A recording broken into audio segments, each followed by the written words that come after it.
very briefly, Dr. Jain has a very remarkable sort of CV, but he's currently at Our Lady of Bellefonte Hospital. No, that was his most recent appointment. Yeah, Ashland Bellefonte Cancer Center in Ashland, Connecticut. And then he both holds an MD and an MBA as well, an MBA from the Lewis College of Business, Marshall University. And he is also of course, practicing physician, as you guys know. He did his, and he's been certified, of course, medical oncology, hematology, internal medicine in the United States, as well as in Canada. And he has done education in some of the best universities in the United States, including Memorial Sloan Kettering Cancer Center in New York, Wayne State University. He was affiliated with All India Institute of Medical Sciences. He has great honors, most outstanding student executive MBA class, gold medal in ophthalmology from New Delhi, national merit finalist and scholarship winner. So he has so many honors, and I don't think I can do justice to the great accomplishments. So it's really an honor that you're taking the time out of your day to talk to our students and to impart sort of wisdom and knowledge of the Jain tradition, which I think is really remarkable and has a lot of important lessons for our lives in the 21st century in the United States. So thank you so much, Dr. Jain, and I'll turn the conversation over to you. Thank you. Let me see, I need to share the screen. So you should have the sharing, yeah, you should be able to share your screen, yeah. Okay. Can you all see my screen? Yes.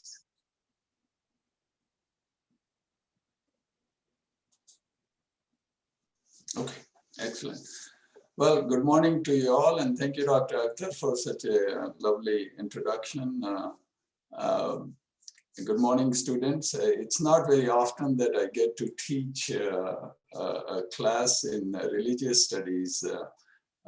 As you can tell, I'm basically a physician, and I'm in the middle of the clinic hours, so apology for the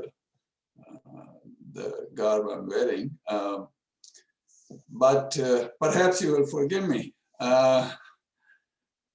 The conversation today, I'll start off with basically the conversation is going to be talking about the science behind forgiveness, but also bring in the faith perspective and particularly focus a little bit on the Jain perspective about forgiveness.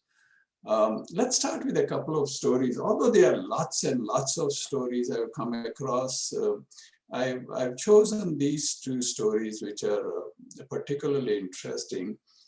Sammy is a real fellow. Sammy Rangel is his name. This fellow was born in a very unfortunate family, got abused. Maternal uncle sort of abused him sexually at a very young age of 3. Even a 3-year-old knew that there was something not right. Unfortunately for him, his mother was not very supportive. In fact, punished him all through his childhood to the point, and discriminated against other children, would not feed him properly, punished him practically every day, to the point that at the age of 8, he tried to commit suicide. 8-year-old, what does he know about suicide? The rope broke, did not have the guts to try it again. The abuse continued. At the age of 11, he wanted to kill his mother. One night he found a knife, stood over her bed, wanted to kill her, didn't have guts to use the knife. Instead, he left home and became a street kid. On the street, he found gangs, found sympathizer. There was plenty of everything. There were drugs, there was sex. He was on a bad behavior. As a 12-year-old, he lost his first child. About 13 or 14, one of the gang members, which was, by the way, a Puerto Rican gang, wanted him to slit a throat. He didn't have guts. Well, he showed him how to do it. And from there on, he was violent. He did everything bad he could do, ended up in jail about 17. And the street punk hardened into a really hard, violent criminal in the jail because, as you know, the jails are full of gangs itself. He was in jail for years, kept getting worse, started violence in the jail, and continued to harden. I'll leave the story here and we'll complete it a little bit later. Let me tell you a little bit about Nancy. Nancy is a real person, but that's not her real name. She was unfortunate in that she had a small family, had one child, lost that child to leukemia at the age of 3. Soon afterwards, she lost her mother, sister, and was a very unhappy person. But about 10 years later, she conceived another baby, and she was much happier. Only that her husband divorced her soon afterwards. At that point, Nancy raised this child all by herself. This child got married in his 20s, had 3 children. Life seemed to be reasonably good in spite of all the losses she had had. And one evening, she asked her son, Brett was his name, son to come over for dinner. There was a dinner appointment, but soon before he came, he called and said his mother-in-law wanted him to go for dinner with her. Well, next morning, Nancy learned that he was dead. What really happened, she reviewed the restaurant tape and saw that mother-in-law, who was known to be a party girl, in her words, drank, encouraged him to drink. He was intoxicated, but she continued to encourage him to drink. He said something about killing himself. She made fun of it. That is his mother-in-law. That night, he killed himself. The mother-in-law discovered it, but didn't call Nancy, and Nancy learned it the next morning. From there on, her life was a constant misery. She blamed herself for sleeping while her only son was dying. She blamed the mother-in-law for encouraging him to drink. And in fact, she blamed Brett also for doing what he did, committing suicide under intoxication. Keep these 2 stories in mind. We'll come back to them. Now, human beings are not always the best animals on the planet. If you look at some of the statistics, it gives you a sense of the horror of being a human being. Of course, people are mistrusted. People are mistreated and mistrusted each other forever. But 5 million women experience physical violence every year, and that's in the US alone. 500,000 homicides every year worldwide. 800,000 suicides annually worldwide. That's one suicide every 40 seconds. And as most of you know, 250 million people have been killed just in genocides. Gives you a sense of it's not all well being a human being. If you look at some of these names, you would think they had wonderful life. And yet, most of you would recognize. By the way, the last fellow was a very intelligent actor at the prime of his life in India very recently. But you'll recognize that all these people committed suicide. People who should have had storybook lives committed suicide. We'll take those into relevance. So let's talk about forgiveness. How does forgiveness play a role into all this? First of all, forgiveness is not a new concept. It has been around for years. And I think most of you know that many religions, practically all religions, have emphasized the importance of forgiveness in having a good life. Science was a little late in catching up to it, and most of the scientific work started in about 1987 was the first time any scientist paid any serious attention to it. Well, how did forgiveness ever develop? If you think about forgiveness, it seems very simple and straightforward thing. It's a instinct for survival that would lead to forgiveness. How so? Well, first of all, you know, all of you are aware of the theory of natural selection. Human beings, like all other mammals, compete to live a better life. You need competition, but you need cooperation also. But unfortunately, competition causes aggression, and aggression incites violence. Violence leads to counter-violence, and before you realize, there is a vicious circle of violence and counter-violence. Now, if that happened, obviously it is a survival disadvantage. And forgiveness moderates competition, it allows cooperation, and therefore it allows you to live. So it's a part of the process of natural selection, which is scientific theory you're all aware of. To understand what forgiveness is, it is more important to understand what it is not. And the reason for that is a lot of times we don't want to forgive, don't want to learn about forgiveness because we confuse it with things it is not. And like it said, the greatest barrier to forgiveness is not knowing what it is, or more importantly, confusing it what it is not. First of all, forgiveness doesn't mean that you forgot the injustice that was done to you. Definitely not. Doesn't mean you condone the action of the transgressor. Somebody did something wrong to you, you're not condoning it. It's very important to understand that. It also doesn't mean that you're ignoring the harm done to you. You're not allowing the harm to either persist or to happen again. So forgiveness doesn't mean that you're allowing the bad behavior of the other person to continue, or the harm that is being inflicted on you, you're not allowing it to continue or to happen again. It doesn't mean that it weakens your resolve to fight for what is right. You forgive somebody for something bad that was done to you, doesn't mean that you're weakening yourself and you're weakening your fight against what is right.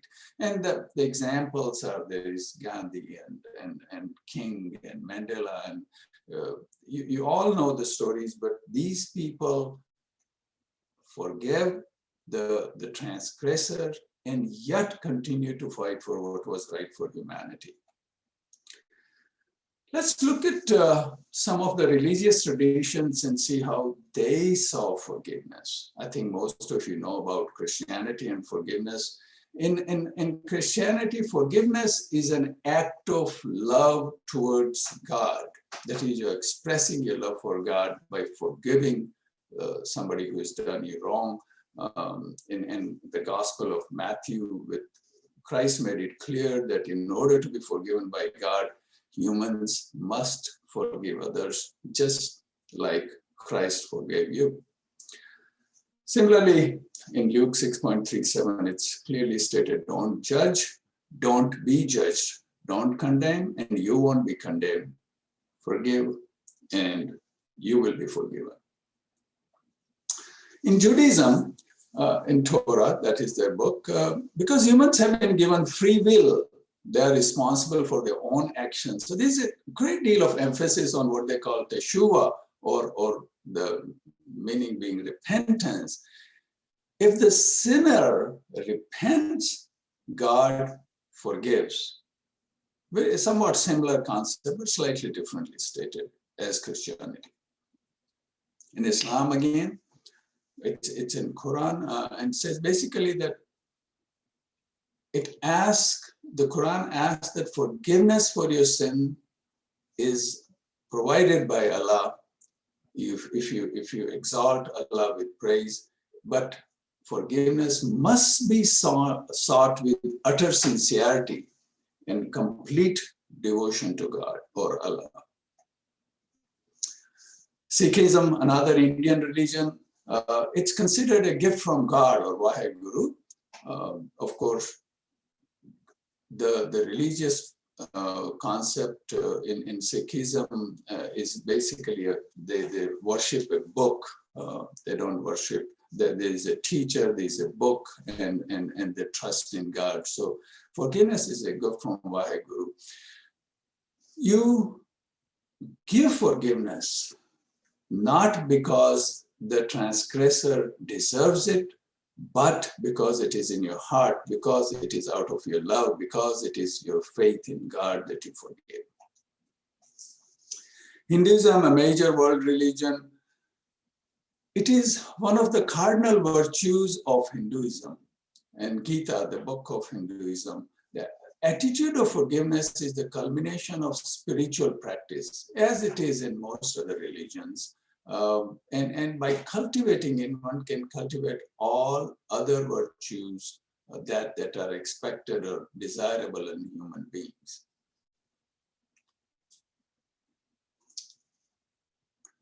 Buddhism, let me adjust my screen a little bit because it's blocking. Okay, so Buddhism, your forgiveness should be so full of compassion. Of course, you all know that compassion is the central theme in Buddhism. So it should be so full of compassion that even the person you're forgiving may not know that you've forgiven. You have done it without expressing or showing it or telling him that you are forgiving this person. You should have that degree of compassion. And that brings me to, of course, there are other religions that talk about Confucianism and others, but let's talk about Jainism and forgiveness. Forgiveness is looked at slightly different in Jainism. Jainism, it is based on Samyak Darshan or right insight. The right insight would be having a proper view of your soul.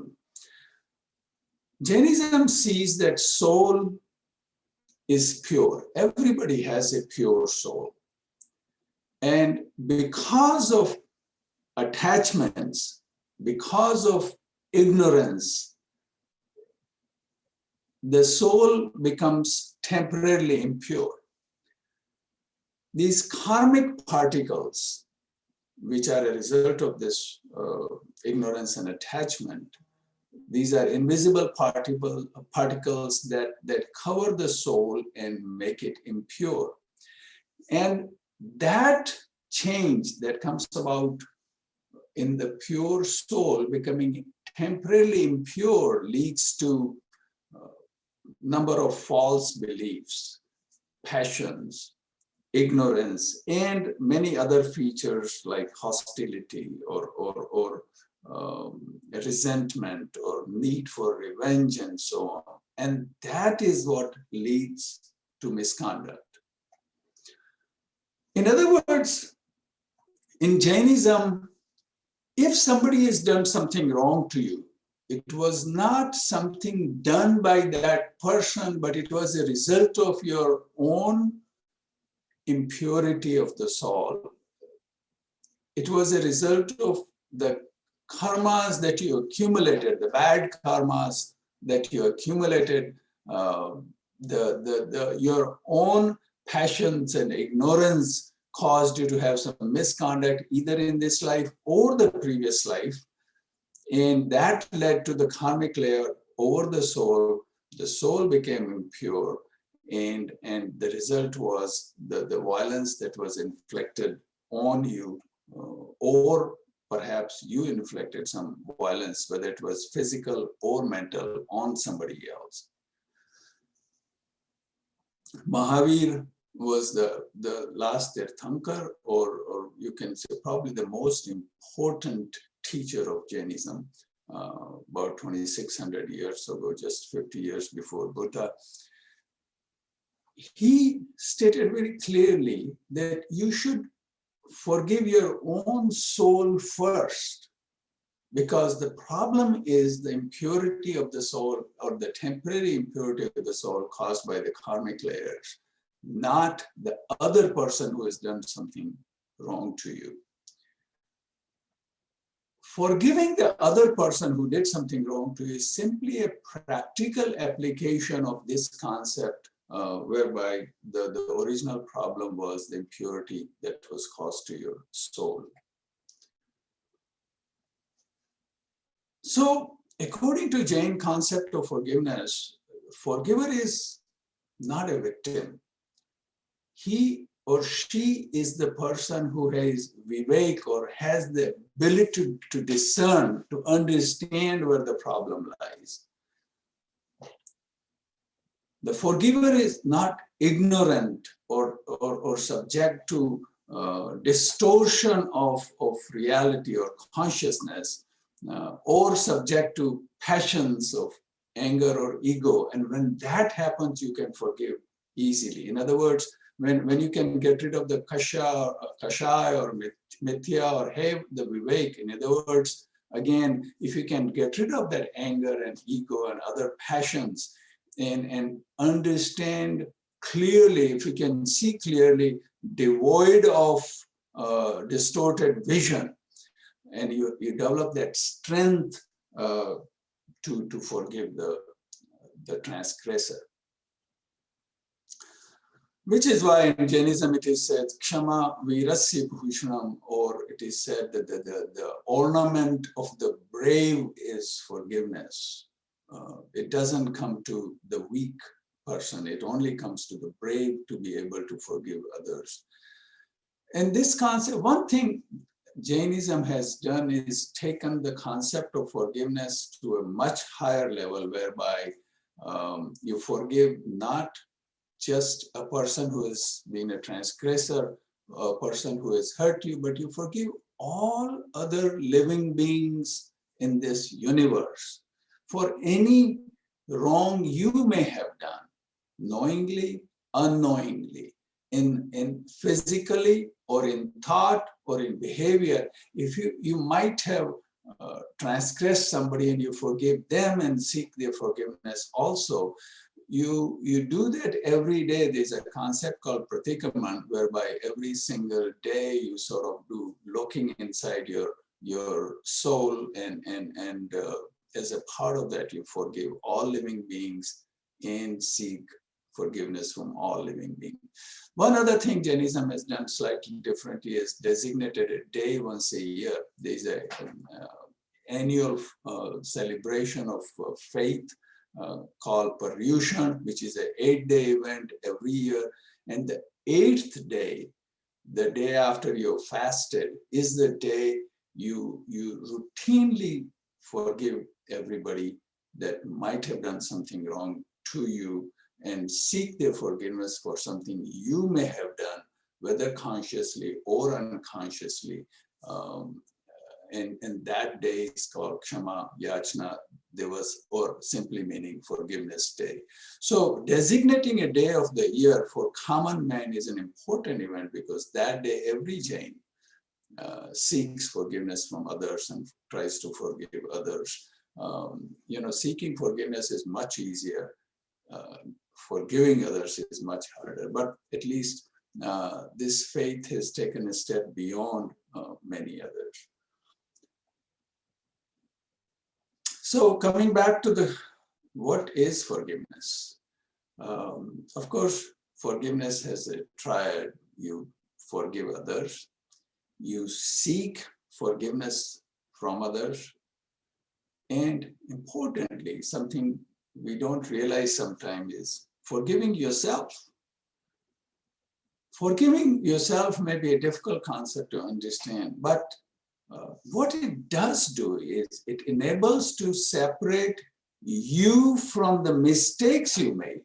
Sometimes we do things out of anger, out of passion, out of whatever reason, need for revenge or so on. But What it's saying is that is not you. You are the pure soul that exists within you. And that soul is covered with karmic particles. So this self-forgiving allows you to separate those two. That you are that pure soul, and the karmic particles, which was a result of your own actions at some point during your past birth or current birth, that led you to do something bad to others. Separate those two, and at this point you can forgive yourself and others much easier. So we talked about what forgiveness is not. What is forgiveness? Of course, when somebody does something wrong to you, it leads to anger, it leads to resentment, it leads to a feeling of need to take revenge. When you forgive somebody, you let go of those. You let go of resentment, you let go of need to seek revenge. It doesn't matter how deserving of the revenge that other person is, but you still let that go out of love and compassion in your heart. Because when you don't forgive somebody, you're constantly ruminating about the event. Of course, it is. We're not talking about minor things. We're talking about something major. You're ruminating. Your resentment is playing over and over. Your life itself degrades in quality. The anger spills over into people that you love, the relationships that you have. So you're hurting yourself more than you're hurting the other person. And which is why Confucius said, before you embark on a journey of revenge, dig 2 graves. Of course, you're digging the other person's grave, but more importantly, dig one for yourself. The point is simple, that forgiveness is more for you than the other person. So what else is forgiveness? By forgiving the transgressor, you give the gift of acceptance, generosity, and love. As I said, not out of pity, not out of obligation, but because you chose to be free yourself.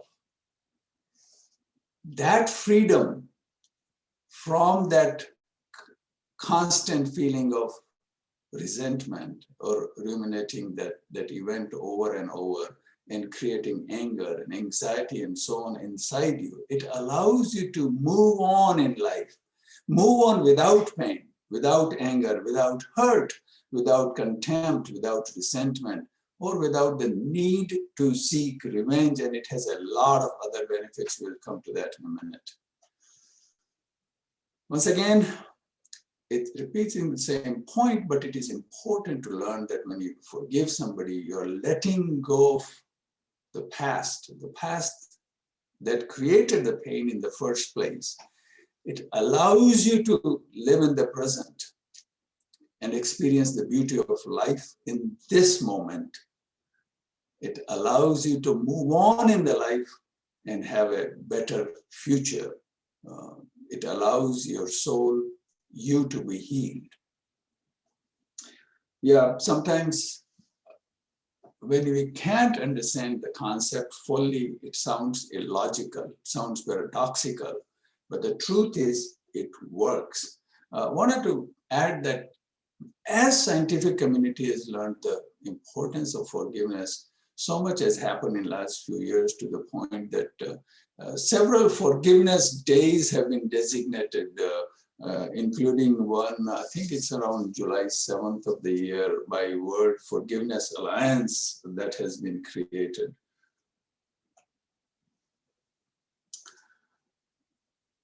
So when somebody hurts you, it could be accidental, it can be on purpose. They might have truly hurt you, or maybe you simply perceive that they hurt you and the person may not have meant it. Either way, no matter how you are hurt, it leads to anger, pain, resentment, rumination, so on. And it has effect on you in totality. It doesn't just affect you mentally, it affects you physically, it affects you physiologically, your spiritual being and your social being. Everything is affected. Clearly, if you can learn to forgive, it has benefits in all these areas, and we can quickly go through one at a time.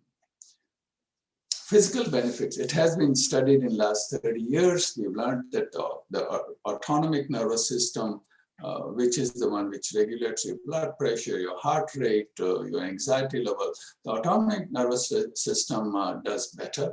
You're much calmer, your heart rate is better, your blood pressure is better. Dr. Waltman is a fellow in Wisconsin who did a study, took a bunch of patients with known heart disease, proven heart disease. They had either narrowing of an artery more than 50%, or they had weakening of the heart muscle's ability to pump blood. Also, they had something else. They all had an unresolved conflict in their mind.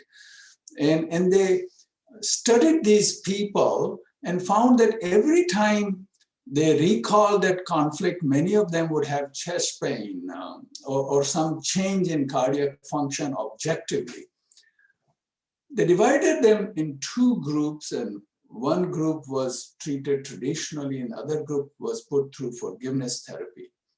And they noticed that the second group, which was put through forgiveness therapy, I think it was about 5 weeks, after that, they had fewer episodes of cardiac dysfunction, fewer episodes of chest pain. The group objectively did much better than the group which had not been taught forgiveness through forgiveness therapy. Forgiveness also lowers some of the hormones, the adrenaline. I think you're all aware of the fight and flight response of adrenaline, cortisone, which can be very damaging to a number of body organs if stays elevated in long run. It lowers all these. So some of the physical effects are, as you can see, quite beneficial to the body. The other physical effects of forgiveness, people have chronic back pain. This is probably one of the, anybody who is 40 or 50 above has experienced back pain at some point in their life.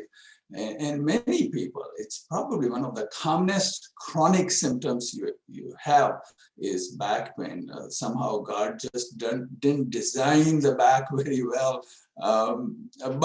But what we do know is that it is not just physical changes in the back that leads to chronic back pain as you get older or through some trauma or so on. The muscles around the back have a lot to do with it. And when you are angry and upset, some people have back pain, but a lot of people get left with chronic back pain, which does not respond to practically anything. And it has been scientifically studied and found that that can be relieved through forgiveness or at least improved. Patients with HIV do poorly when they harbor resentment. Your immune function doesn't serve you as well. Fibromyalgia, a disease with a lot of musculoskeletal pains, is worsened by resentments and anger and the things that you harbor without forgiving, and it improves when you forgive. Other GI, irritable bowel syndrome. I'll try to speed up a little bit. Irritable bowel syndrome and autoimmune diseases like lupus and rheumatoid arthritis and such improve with forgiveness. You sleep better. You eliminate nightmares, and there've been some data suggesting that people who learn to forgive live longer as well. What about the mental benefits of forgiveness? Attitude, positive attitude in life. And I think you all know that positive attitude changes everything in life. Forgiving people just have much better attitude. The emotional health is much, much better. There's less anger, less anxiety, and less depression. They're not hostile. There's much less post-traumatic stress disorders. again, the risk of alcoholism, substance abuse is low. The things I'm telling you are the ones have been scientifically studied and not just which are extension of the idea of forgiveness. People have greater hopefulness. The self-esteem is better. So some data, although there's much more data, I'll just give you a few examples. There was a study done in University of Iowa by Dr. Friedman with incest survivors. This was published in 1995. And they were put through a 12-week course on forgiveness. There was lasting parameters, lasting benefit in all parameters of emotional health.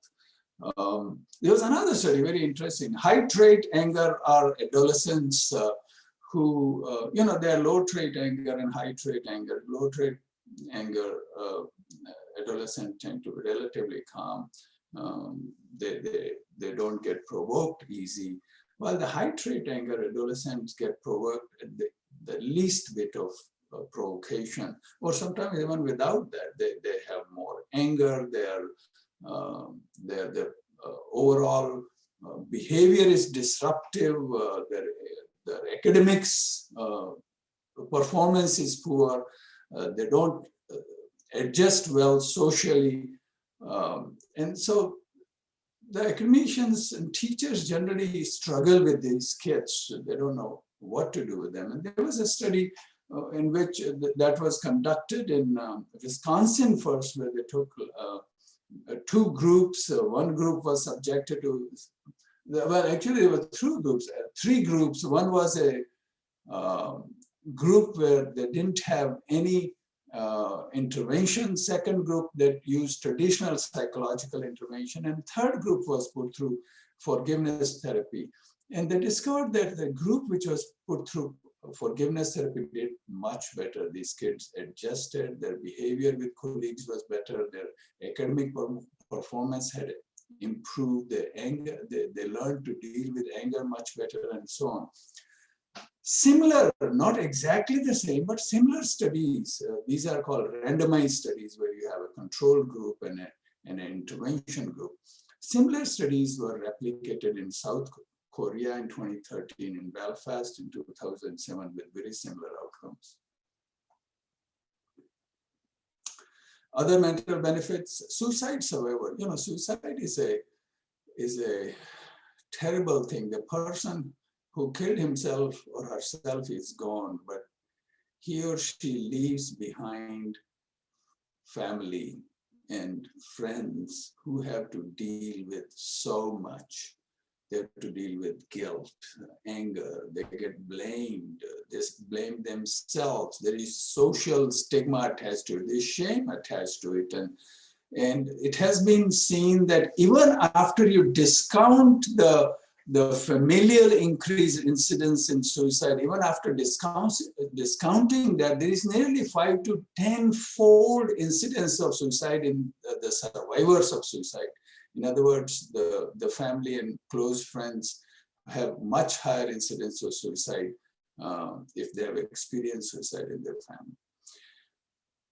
So forgiveness therapy has shown benefit, lasting benefit in these groups of people as well. It has been used in patients who have terminal cancer, and in their last few months of life, they're much better adjusted. They have less pain medication requirement, and they die more peacefully. It has been studied in emotionally abused women. It has been studied in emotionally hurt men hurt by abortion in their family. Socially, of course, it's obvious that by reducing the anger and resentment, you are not acting out of it, because when you're angry and resentment for whatever reason, you're going to get it out on the close ones, the loved ones, the people who are making your life better. You're going to jump on them. And that leads to deterioration in your relationship with friends, family, co-workers, community at large. And forgiveness allows that to improve. Spiritually, of course, all faiths, as we talked about, show that forgiveness is the thing to do. It reaffirms your belief in your faith. It allows life at a much higher level of integrity. So if that was so, why doesn't everybody just embrace forgiveness and forgive everything or anything that's holding them back? Not that easy. Clearly, it's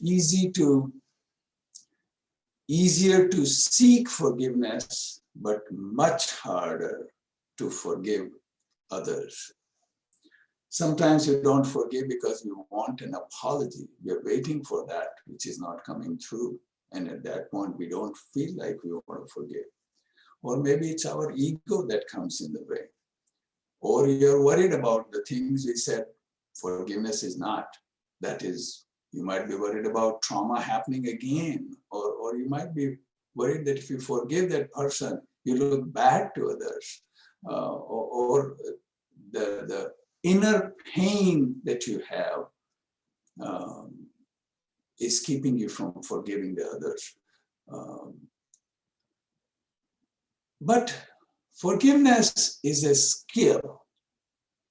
Like any skill, it can be learned. And learning a skill like that takes time, takes effort, takes a determined effort on your part. So you can learn it slowly.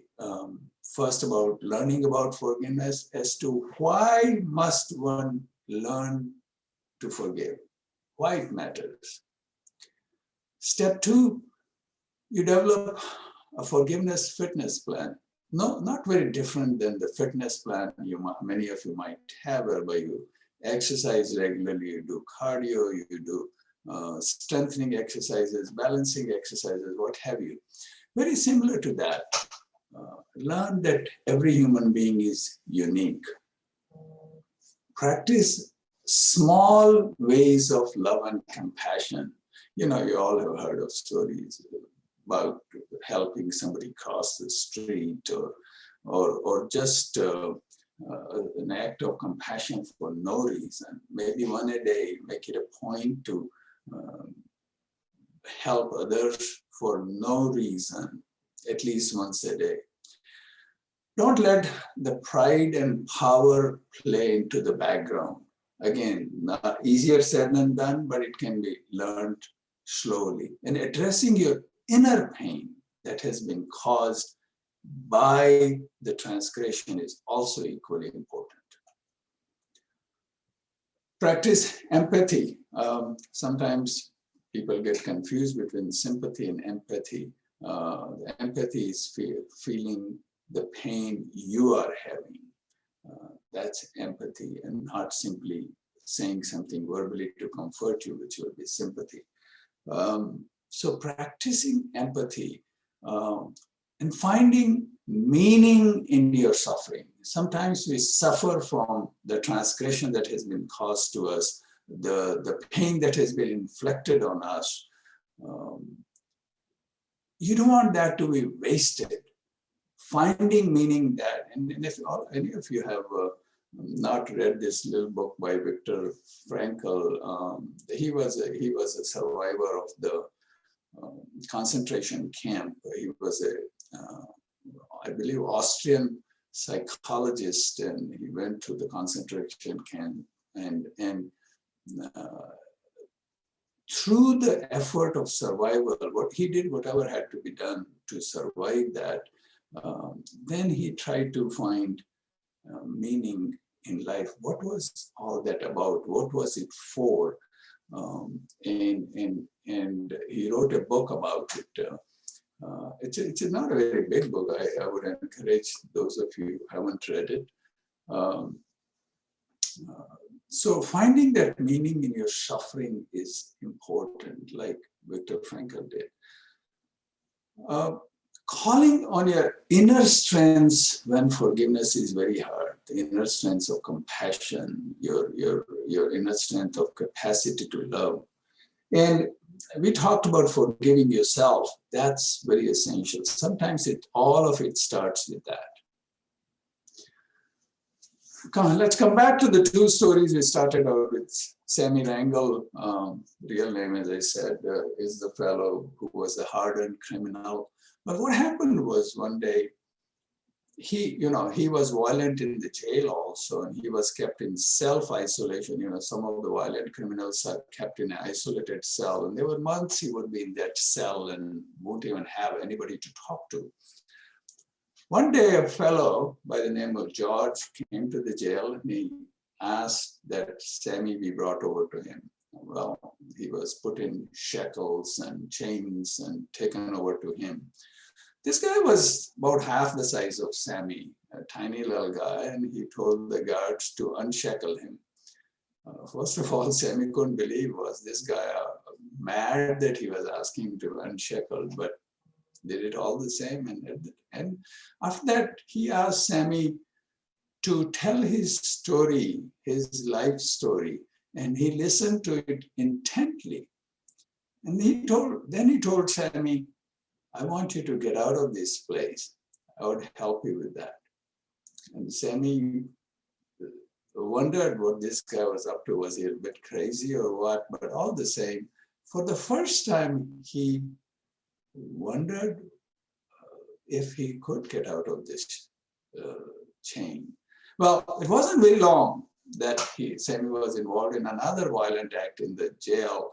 And Sammy and George had been talking a little bit by letters, and he apologized to Sammy that, sorry, I let you down. And Sammy said, you don't owe me anything. Forgive yourself. Soon afterwards, he was put through a rehabilitation program, a drug rehabilitation program, Sammy was. And in that program, he was introduced to the concept of forgiveness. And he somehow was able to learn that over a period of time. And he realized that he needed so many to forgive himself for what he had done. His children, 2 children that were growing up without him, that he had not been in contact with. One of them was a daughter. He needed to forgive his mother for all the resentment he was carrying, and even the uncle who had sexually abused him. Over a period of time, he was able to do that. He was released from the prison. He enrolled in masters in sociology. He was able to help governmental agencies in rehabilitating similar criminals. He wrote a book called Life After Hate, and he started a support group as well. He lived a much better, much happier life from there on. It's quite a story in rehabilitation from forgiveness. Nancy, also the lady who held a lot of resentment against her son who committed suicide, against her son's mother-in-law, who perhaps, at least in her mind, was the reason he committed suicide. And also herself, that she wasn't there when her son was dying. She went through forgiveness therapy and eventually was able to cope with it all, have a better life, and she was able to leave all this behind her. Well, some of the greatest names we know have said something about forgiveness. Gandhi was highly influenced by Jainism, and the Jain motto, the Parasparo Graham Jivanam, or live and let live. The Jainism also said Kshama Virasya Bhushanam, meaning only the strong, this is the ornament, forgiveness is the ornament of the brave. Gandhi said something similar, that the weak can never forgive. It is the attribute of the strong. Similarly, Martin Luther King said, forgiveness is not an occasional act. It is a constant attitude. It is your way of life, not something you do once in a while. This is how you live. And Mandela said about himself that as he walked out of that prison door where he was confined for a couple of decades, he knew that he had to leave the bitterness and hatred behind him, or else he knew that he would remain in prison even after getting out of prison. Yeah. So why should we all embrace forgiveness? Because you need it for a good life. You need it for full quality in the relationship. We need it for service to others, and most importantly, to have fun in life. It is something we all hope for. We didn't know how to do it, how to create it. Now we do. So perhaps we can all embrace it. Thank you. If you have any questions, I'll be happy to address them. All right, that was a wonderful lecture. Thank you so much, Dr. Jain. So I wanted to open it up to the students for those of you who have questions.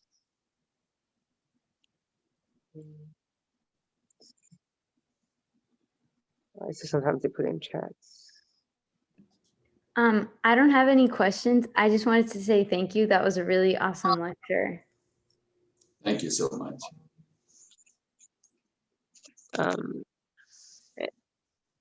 So I think one of the questions that we have is, I think you had talked about these different, like, especially for students, I thought that was very, very interesting. You cited some studies regarding forgiveness, sort of therapy for children. Can you talk a little bit?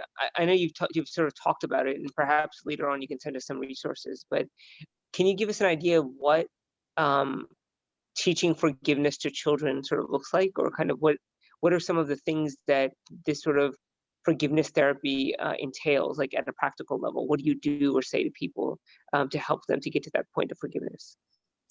Yeah, so the steps you talked about forgiveness, you kind of help them realize that it's a pre-developed curriculum that they use, and it happens over a period of, depending upon the program, there are several pre-created programs that one can use over a period of several weeks. So little by little, you help children realize and understand that what was done to them or what is happening is not their fault, that they didn't have control of, that they do not need to blame themselves, and how to learn to integrate little small acts of kindness and compassion in everyday life. So you kind of slowly take them through several weeks of therapy. And it's also, of course, seeing other children going through that. So there is a component of peers around you as well. But it is the same steps from children's standpoint, slowly but steadily building up over several weeks and constantly reinforcing them. Yeah, I like the idea that you were talking about, that it's like exercise, right? It's kind of like these are muscles that you have to sort of, because I think that a lot of times ideas of like being patient or being forgiving or things like that, people kind of just assume that it's a one-time thing and I can just do it, but it actually has to be something that you cultivate as part of your personality on a daily basis. So that's how it becomes part of who you are and how you're able to connect to other people. So true. Yeah. Yeah, and I think that's the hard thing, I think, for a lot of people. We go through life and there are always people who we feel have done us wrong, and things have not gone our way, or people have sometimes intentionally, sometimes unintentionally hurt us, and then trying to go beyond the ego in terms of understanding sort of. I think that's another thing, is that especially with children, trying to teach them that people's anger or their whatever their perspective is not necessarily because of you. I know that we see this a lot, especially with children of divorce, that sometimes children who are coming from divorced families, they feel that their parents divorced because of them, especially when they're little children, and they keep that inside with them. And to get them to understand that like things happen and it's not necessarily because of you, and that you can sort of let go, you know, and then that allows some healing as well to take place. So common. That Yeah. is such a common problem. Yeah, someone comment, exactly. Yeah. No, it's amazing. I really appreciate you taking the time to talk to us. I mean, this is really profound stuff, and you really explain something that's very complex and very difficult in very sort of understandable terms that even students or average people can understand. So I really appreciate you translating that important research and those ideas to the community. And if you don't mind, we might try to post this lecture as well. So it would be wonderful for other people to learn from you as well. Thank you so much. Thanks. All right, any other last questions? All right, so thank you, Dr. Jain, Sure. Professor Jain. We really appreciate you coming and talking to us today. Thank you for listening. I enjoyed it. All right, great. And then I'll just talk to the students. We have, this is our last class as well, so I'll just give them a few minutes. Okay, I'll have to leave, unfortunately. Thank you, sir. No, I appreciate it. Thank you so much, and we hope to do more collaboration in the future. Yeah. Thank you. Thank you, sir. Thank you. All right. All right, guys, how's everything going? Good. Okay, so just wanted to thank you all for being in the class. I hope you guys enjoyed it over the whole semester. It's been a lot of fun sort of meeting up and learning about different religious traditions. Does anybody have any last minute questions for me regarding the final sort of assignments? The other thing that I would suggest is that even if you haven't turned in an assignment yet, please try to turn everything in before the end of the semester. So I have to finish all of the grading and everything by the end of next week. So please try to complete all of your outstanding assignments so that everything can be finally graded. All right. Everything. Yeah. Oh, so I could still turn in the term paper? Yes. So turn everything in, and it's going to be due on Thursday. Okay. All right. Okay. Yeah. So I just want to give you, I know it's been very difficult for a lot of people. They've been going through a lot of personal crises, and I know, so I just kind of wanted to make sure that everyone had the opportunity to do everything they needed to do to get a good grade in the class. I hope you guys enjoyed the class. It's been a pleasure sort of teaching you guys, connecting with you guys. I hope you're able to take more courses in the future in religious studies. And if you have any questions or you need any advising, I hope you just connect with me. There's also a survey, the SPOT survey, so you can talk about your experience in the class. And I hope we had a great time. And kind of following Dr. Jain's lectures, I also want to ask for forgiveness from you guys if I have made any mistakes or I have offended you guys in any way. And I hope you guys have, if I don't see you again, I hope, I wish you all the best in life. All right. Thank you. That's it. Take Thank care. you too. Thank you so much, Professor. Sure, no problem. It was wonderful connecting with you guys.